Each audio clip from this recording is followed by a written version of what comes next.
For the people of the Aztec capital, the rising sun was not something they could take for granted. Every morning was a victory. Every sunset was a warning. Behind that daily battle stood one of the most feared and important gods in the Aztec world. Huitzilopochtli, the god of war, the sun, sacrifice, and the survival of the Mexica people. His name is often translated as hummingbird of the left or hummingbird of the south.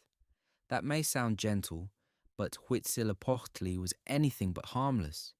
He was shown as a fully armed warrior, painted blue, carrying a shield, darts, and a deadly weapon shaped like a burning serpent. To his followers, he was not simply one god among many. He was their guide, protector, founder, and the force that kept the sun moving across the sky. To understand Huitzilopochtli, we first have to understand the people who worshipped him. The group commonly called the Aztecs referred to themselves as the Mexica. According to their traditions, they came from a homeland called Aztlan and traveled for many years in search of a new home. Their journey was not random. Huitzilopochtli was said to speak to them through priests, sacred objects, dreams, and signs. The god ordered the Mexica to keep moving until they found an eagle resting on a cactus. In later versions of the story, the eagle is shown holding or eating a snake. When the travelers finally saw the promised sign on an island in Lake Texcoco, they knew their long search was over. There, they founded Tenochtitlan, the city that would become the center of a powerful empire. The famous eagle, cactus, and snake later became the image displayed on the flag of modern Mexico. This means that the sign of Huitzilopochtli did not disappear with the Aztec Empire. It remains one of the most recognized national symbols in the world. But the rise of Huitzilopochtli begins with an even more violent story. His mother was Coyolxauhqui, an earth goddess, whose name means she of the serpent skirt. One day, Coyolxauhqui was sweeping a temple on top of Coatepec, or Serpent Mountain. As she worked, a ball of soft hummingbird feathers fell from the sky. Coyolxauhqui picked up the feathers and placed them near her body. When they suddenly vanished, she discovered that she had become pregnant. Her children were outraged. Coyolxauhqui already had a daughter named Coyolxauhqui and 400 sons known as the Senson Huitznawa. The 400 brothers were linked with the stars of the southern sky. Coyolxauhqui, whose name is often connected with bells painted on the face, was linked with the moon. They believed their mother's strange pregnancy had brought shame upon the family. Coyolxauhqui gathered her brothers and convinced them that Coyolxauhqui had to die. As the army climbed Serpent Mountain, Coyolxauhqui became terrified. But the unborn Huitzilopochtli spoke to her from inside her body and told her not to be afraid. One of the brothers secretly warned him as the attackers moved closer. When Coyolxauhqui reached the top, Huitzilopochtli burst from his mother fully grown and dressed for battle. He did not appear as a helpless baby. He arrived carrying his shield and weapons, with blue paint across his body and hummingbird feathers decorating his head and leg. His greatest weapon was Huitzilopochtli, the fire serpent. Huitzilopochtli used it to strike Coyolxauhqui. He cut off her head, broke apart her body, and threw the pieces down the side of the mountain. He then chased her 400 brothers across the sky, killing many of them while the others escaped. On the surface, this is a brutal family battle. But to the Mexica, it also explained a cosmic event that happened every day. Huitzilopochtli represented the sun. Coyolxauhqui represented the moon, while her 400 brothers represented the stars.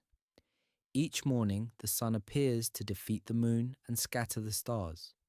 Each evening, darkness returns, and the struggle begins again.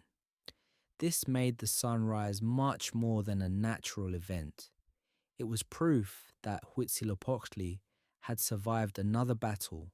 However, the Mexica did not believe that his victory was guaranteed. The sun used great strength while crossing the sky and fighting the powers of darkness. Like a warrior growing tired during a long campaign, Huitzilopochtli needed food. That food was believed to be human blood and human hearts. This belief helped place sacrifice at the center of Mexico religious life. To modern viewers, these rituals can seem like acts of simple cruelty. But within the Mexica view of the universe, sacrifice was a form of payment. The gods had given their strength, bodies, and blood to create and protect the world. Humans now owed a debt in return. The heart was especially important because it was seen as a source of heat, movement, and life. By offering a beating heart to Huitzilopochtli, priests believed they were feeding the sun itself. Blood was not treated as waste, it was sacred fuel. This does not make the violence less real. Captives were killed, bodies were cut, and public rituals were designed to inspire fear. Yet the people performing these ceremonies believed the survival of the entire world was at stake. If Huitzilopochtli became weak, the sun might fail to rise, darkness could take control, and the current age of the world might end. War therefore served both political and religious goals. Conquest brought land, tribute, power, and captives who could be offered to the gods. A successful warrior did more than protect the empire. He helped feed the sun. This is one reason Huitzilopochtli became closely tied to the growth of Aztec military power. As Tenochtitlan became stronger, the fame of its patron god grew with it. Victories could be presented as proof that Huitzilopochtli favored the Mexica. Defeat could be seen as a warning that more strength and greater devotion were needed.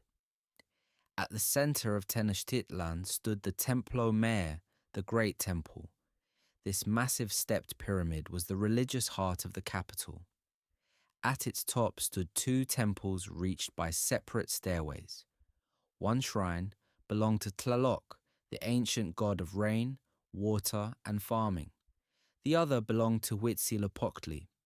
The pairing showed the two main needs of the empire. Tlaloc provided rain and food. Huitzilopochtli provided sunlight, war, and victory. One kept crops growing. The other kept the state alive.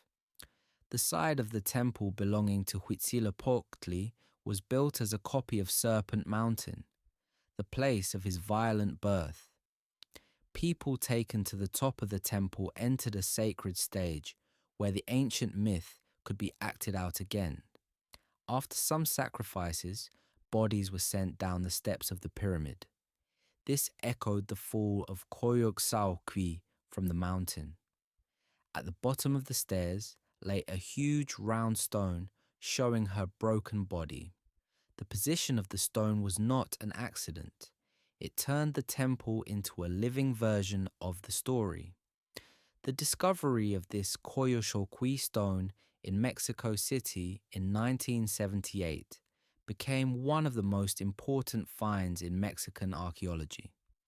Workers digging near the cathedral uncovered the carved monument, which helped lead to major excavations of the buried Templo Mayor. The old capital had not vanished completely. It was still beneath the streets of modern Mexico City. Huitzilopochtli's appearance was filled with symbols. He was often painted blue or blue-green, colors linked with the sky, precious turquoise, fire, and power. He carried a round shield decorated with feathers and held darts or a spear thrower used by warriors. The Xiucoatl, his fire serpent, may look like a snake, but it was also a sign of burning force and royal power. In his birth story, it acts almost like a living bolt of fire. His connection with the hummingbird is one of his most unusual qualities. Hummingbirds are tiny, but they are fast, aggressive, and fearless. They fiercely defend their territory and can appear to vanish before suddenly striking from another direction. The Mexica also connected hummingbirds with fallen warriors. It was believed that men who died in battle or through sacrifice joined the sun in the eastern sky. After serving the sun for a period of years, they could return to the world in the form of hummingbirds or bright butterflies. This gave the small bird a powerful meaning. A hummingbird was not simply beautiful, it could carry the spirit of a dead fighter. The second part of Huitzilopochtli's name is often linked with the left side or the south. In the Mexica way of facing the rising sun, the south lay to the left. His name may therefore connect him to the southern sky, where the star warriors of his birth story were located. One strange fact is that Huitzilopochtli may have been especially important to the Mexica rather than equally important across all of ancient Mexico. Other gods, such as Tlaloc and Quetzalcoatl, had been worshipped in different forms for many centuries and across many cultures. Huitzilopochtli was more closely tied to Mexica identity and their rise to power. He was their personal god, the voice who told them where to travel and where to build. In that sense, his story also worked as the story of the Mexica themselves. They had begun as wandering outsiders. They settled on difficult islands surrounded by enemies. Through planning, trade, alliances, farming, and war, they turned their city into one of the largest and most impressive places in the world. Huitzilopochtli gave that rise a sacred meaning. The Mexica did not simply conquer because they wanted wealth. Their traditions told them they were carrying out a mission given by the sun. His greatest yearly festival was Panquetzalistli, a name connected with the raising of banners. It took place during the dry season and celebrated Huitzilopochtli's birth and victory at Serpent Mountain.